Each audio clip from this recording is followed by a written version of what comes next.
오늘 조선일보가 매우 중요한 보도를 했습니다. 문정권이 탈원전을 밀어붙이기 위해 월성 1호기 경제성 평가를 조작해 했다는 사실이 감사원 감사로 드러난 데 이어 이번엔 주무부처에서 탈원전을 하면 전기요금을 대폭 인상해야 한다는 취지로 두 차례나 보고했지만 이를 문재인 정부 임기 5년 내내 묵살하고 공개도 하지 않은 것으로 드러났습니다. 특히 전기요금 대폭 인상 보고서를 작성한 산업부 공무원들을 윽박지르고 공포 분위기를 조성하는 등 입막음을 시도한 정황도 드러났습니다. 이런 가운데 1분기 7조 8천억 원에 이르는 사상 최악의 적자를 낸 한국전력이 내년부터는 회사채 발행까지 막힐 위기에 처했습니다. 적자 규모가 너무 커지면서 회사채 발행 한도가 쪼그라든 탓인데 운영자금을 빚으로 메우는 것조차 할 수 없게 되는 것입니다. 이게 다 누구 책임일까요? 관련 소식 상세히 전합니다.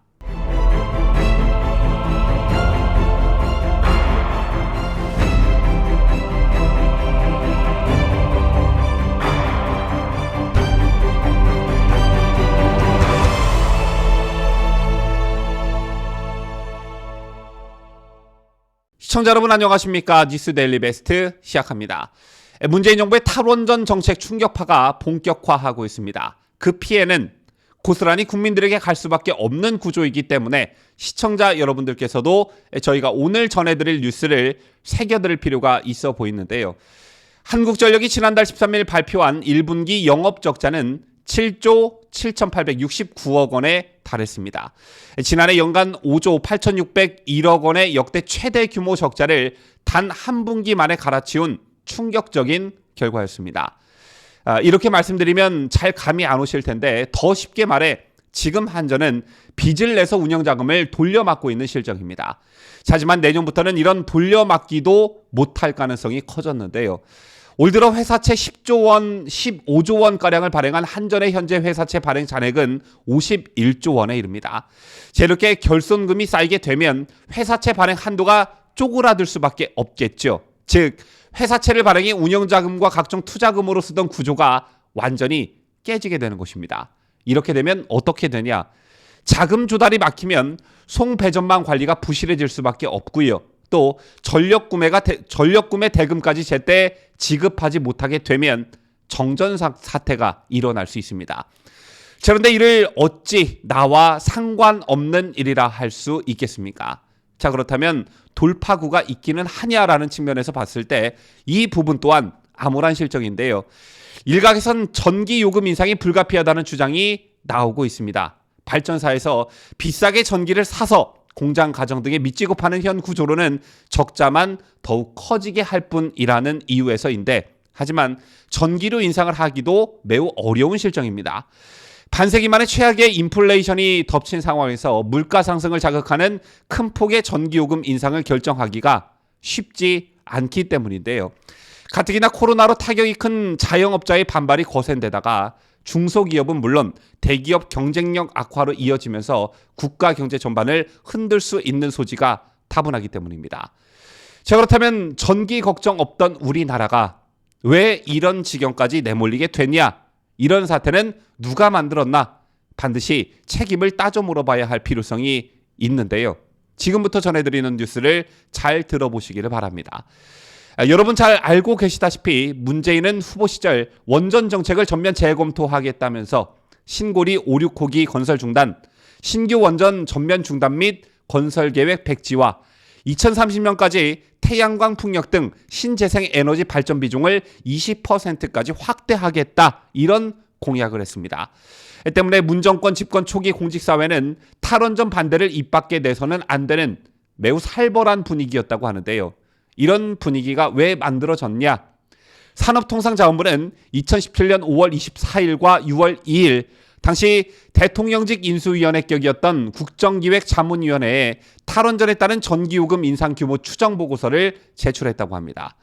문재인이 후보 시절 내걸었던 대선 공약대로 탈원전을 이행할 경우 2018년부터 2030년까지 2016년 대비 매년 2.6%씩 전기요금 원가 인상 요인이 발생한다는 내용이 보고서의 핵심이었습니다. 즉 문재인 정부 마지막 해인 2022년 인상률은 14%, 2025년에는 23%, 2030년은 40%라는 것입니다. 이에 따라 국민들이 부담해야 할 전기요금은 자료 화면에서 보시다시피 눈덩이처럼 불어날 것으로 추정이 됐는데요. 2016년 55조 원 수준이었던 전기요금이 2022년 62조 원으로 7조 원 늘고요. 2030년엔 75조 원으로 20조 원 증가합니다.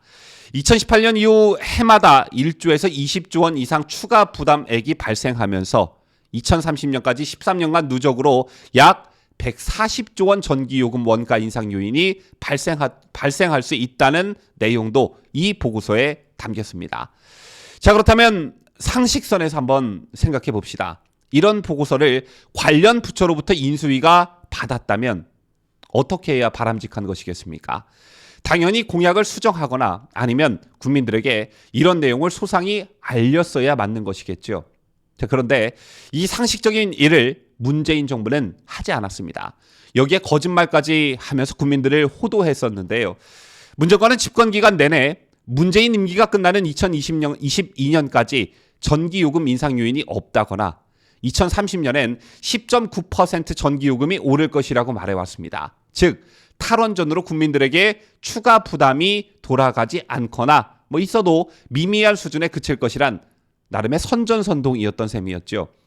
여기에 더해 앞서 보도해드린 산업부 보고 내용을 공개하지 않은 것은 물론 보고서의 존재 사실조차 국민들에게 알리지 않았습니다.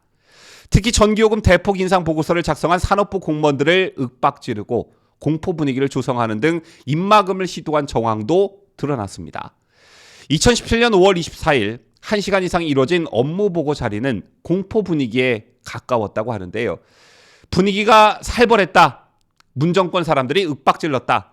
압박당의 토론이 이루어질 분위기가 아니었다는 것입니다. 당시 국정기획자문위원회는 김진표 위원장을 포함해 6개 분과 34명 위원들로 구성됐습니다.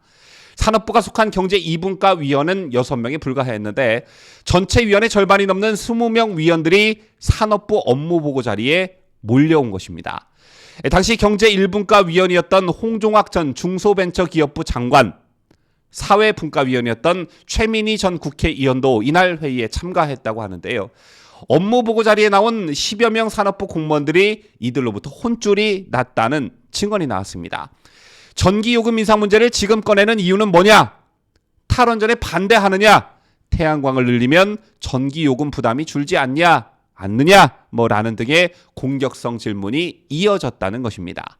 전문성을 지닌 산업부 공무원들에게 아무것도 모르는 정치인들이 윽박을 지르면서 말 그대로 공포 분위기를 조성했다는 것인데요. 그 이후에도 문정권 사람들은 지속적으로 국민들을 속여왔습니다. 산업부 두 번째 업무보고 한 달 뒤에 열린 2017년 7월 국회 업무보고에서 백운규 당시 산업부 장관은 현 정권이 끝나는 2022년까지 전기요금 인상 요인이 없다며 정반대로 말했고요. 김태년 당시 민주당 정책위 의장도 탈원전을 해도 향후 5년간 전기요금 인상은 없다고 발언한 바 있습니다. 또한 문 정부는 전기요금은 걱정 말라는 식으로 대국민 홍보전을 벌이면서 한전 경영난이 가중되는 와중에 1조 6천억 원짜리 한전공대를 설립하고 태양광 풍력으로 전력 안전성이 떨어지면 부족한 전기를 러시아, 중국에서 들여오면 된다는 식의 계획을 발표하기도 했습니다. 이렇게 5년이라는 시간이 흐르는 것인데요. 그 결과 앞서 설명해 드렸다시피 한전의 급속한 경영 악화를 초래했고 50여 년 쌓아 올린 세계 최고 수준의 원전 생태계는 그야말로 처참히 무너졌습니다. 그리고 전기 걱정 없이 살아온 국민들은 이제 전기요금 인상을 걱정해야 하는 판국입니다. 석유 한 방울 안 나는 우리나라에서 에너지 안보는 한순간도 망각해서는 안 되는 매우 중요한 분야이지요. 여러분 이거 잘 알고 계실 겁니다. 물가와 기업 생산 원가에 직결되면서 경제의 근간을 흔들 수 있기 때문인데요. 그럼에도 불구하고 문재인 정권은 씻을 수 없는 큰 범죄를 저질렀습니다. 그 해결책은 1차적으로 새 정부가 떠안게 됐고 종국적으로 그 피해는 국민들에게 갈 수밖에 없습니다. 그런데도 양산사저에서 행복한 노년을 꿈꿨다면 이거야말로 과대망상인 것이겠죠. 문재인 정권 내내 탈원전과 관련해 도대체 무슨 일이 있었는지 본격적이고 철저한 수사를 촉구합니다. 지금까지 저는 자유대한민국을 수호하는 뉴스데일리 베스트 민앵커였습니다.